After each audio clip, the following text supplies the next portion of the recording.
Thank you so much. Thank you. Wake up, Zuzuzu. Yum yum yum. Bafupi. Bafupi. Murigwe. Lord. Sky. Unazam dara huyu. Anorema. Alake! Alake!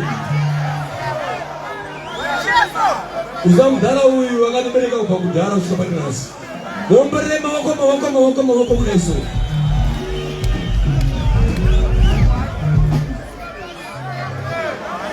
Simzorema zorema. Zigazorema.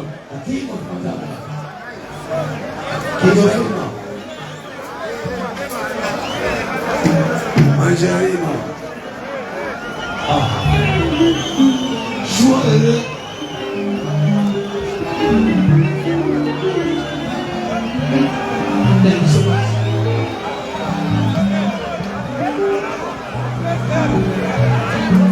Did you go? Step by. Arare mulipo ere. Shimo lecture maoko. Shimo maoko. Thank you very much, Mudara. King of Mabasa. Merci. Wapambere wa awa. Weshira. Uya kupapa ake. Divine. The King of Matanga. Papa Siko. Mati Baba. Ayone suppose wabo.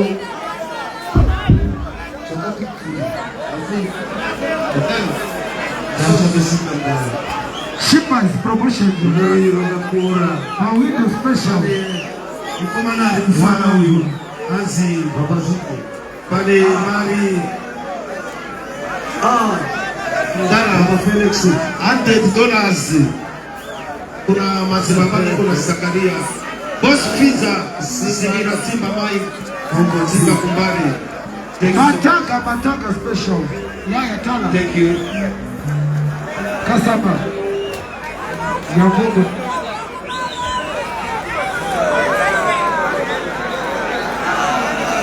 Super.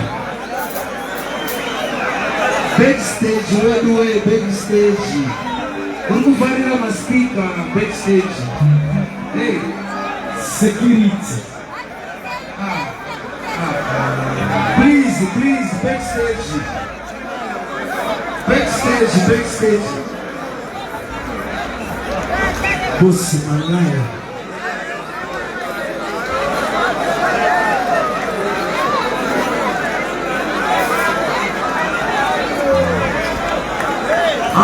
Zone na Mdara mwezi wa kwanza.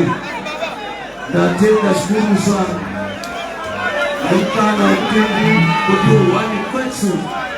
Asanza hiyo. Chini mweleza matama kwa asili. Kumani katai wa shakanaka. Unotenda shukuru sana. Kulia kwenu. Uwetera mtindo. Ukizote dunia kulenga. Hara maite shakanaka. Narini Mose Chibakutu Notenda Papa Felix Notenda Mdara Apao Ata Mdara Kuwaya Ata Mdara Mazwaba Andre Tiaka Batana Tiki Samana Waro Mwete Mwakisa Mwete Remi Akamana Sekiri na mwa fute mawaya. Felix Ndara Imari. Waya. Tone ya maita se. Nulako na kama. Chakta nito. Thank you so much.